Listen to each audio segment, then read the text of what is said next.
we got to talk a little bit about what the Bears offensive line looks like right now. So, Steve, what do they have at interior offensive line right now? I think they're pretty much set at interior offensive line. I don't think they need to do anything. Just run it back. No, their interior offensive line is a mess. Like, who do they honestly even have? I mean, Tevin Jenkins is a free agent. Coleman Ryan Bates. And Coleman Shelton, Ryan Bates. And Shelton's a free agent too. Shelton's a free agent too. So you got Ryan Bates as your starter. And then I don't know, 2 question marks otherwise. So they don't have a lot. I just did that off-season spreadsheet. I know. So I can pull this up. Doug Kramer, I guess, is your starter. Ricky Stromberg at center. Ricky Stromberg, who I know a lot of people love. And Ryan Bates, Chris Glaser, and Jordan McFadden at offensive guard. Yeah, so I think they're going to draft a guard somewhere. Yeah. Draft, sign, steal, anything. Yeah. They need a guard. They need a center. 2 guards and they need 2 guards in a center. Yeah. Maybe even 4, maybe even 3 guards in a center. Yeah. Now, how much draft capital can we expect at guard or center, Steve? Yeah.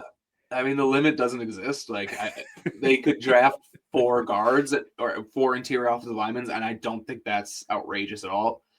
5 maybe is a little stretch, but I think they could, they'll draft. They could, even if they sign Trey Smith, they could still draft 4 offensive linemen, and it wouldn't be crazy. And they could draft, and they could use high. I mean, you could use a first-round pick on a guard, which I think is completely reasonable given their situation. They could use both their second-round picks. They could use a third. All up the way up and down the draft. There's going to be a lot of guys who we can talk about because there's no one really that's off limits when we're talking interior. Yeah, you say guard and center. Like, I mean, it's a weaker center class, but like there will be guys that are interesting. And, I think day 3 is a prime spot to be looking for centers, if not round 3 for some of these guys who we're going to talk about here. But Steve, when we're talking about these guys who the Bears might want to draft, might give real draft capital on, like we're talking first, second round picks. Mm-hmm. What are you looking for to fit into Ben Johnson's offense? Yeah, I mean, we kind of talked about this on the tackle one, but if you didn't watch that, for me, I think you want to get guys who, well, it's interesting. This is going to be kind of a two-folded question because Ben Johnson offense, I'm picturing guys who are bigger and who can move, bigger offensive linemen than what we've seen in the past. I know Tevin Jenkins was big, but that wasn't a Poles draft pick.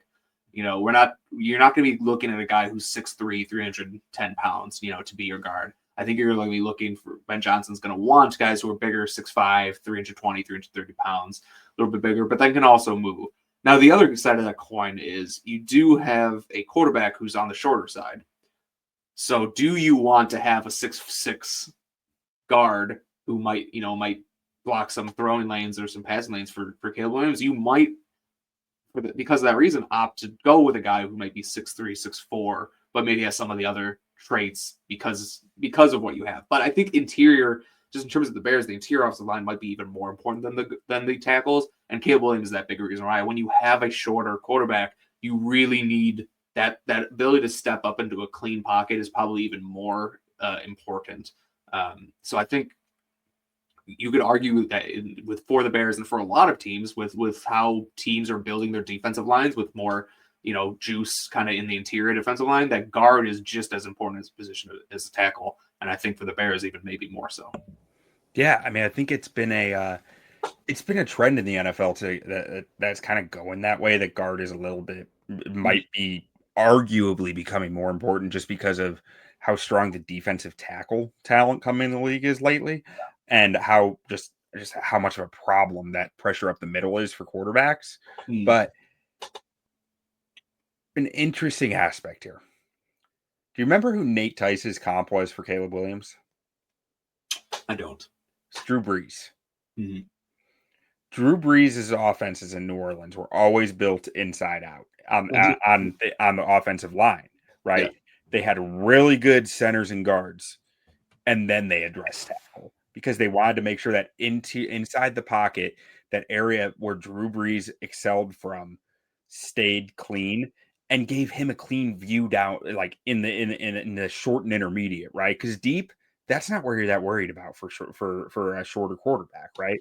They're gonna launch the ball. They're taking 7 steps back, like that is not as much the issue as the short to intermediate vision over that middle of the field, because that's where You got to be able to get the ball over. You got to be able to see, did that linebacker, did he jump in on the play action or the RPO? Like, did he, take the cheese from that other route that was coming across? Like, that is the difference.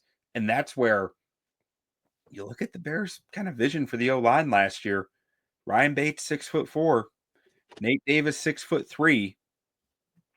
I wonder if they did want a bit more of that, those short, stout guys playing guard, more than the Matt Pryor and Tevin Jenkins 6'6" guys who I do think they impacted his vision to the short intermediate field last year. I said that on post game shows. I blatantly thought that it was an issue at times. Yeah.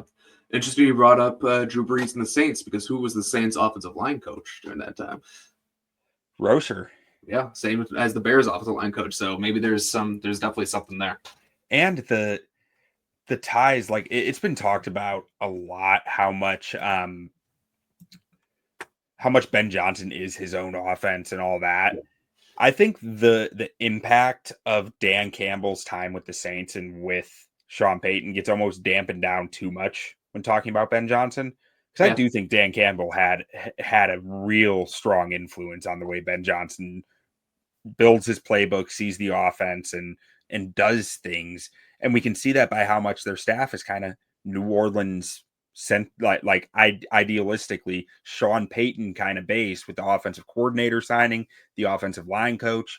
There's a lot of stuff that points to that Sean Payton style offense. Yeah, for sure.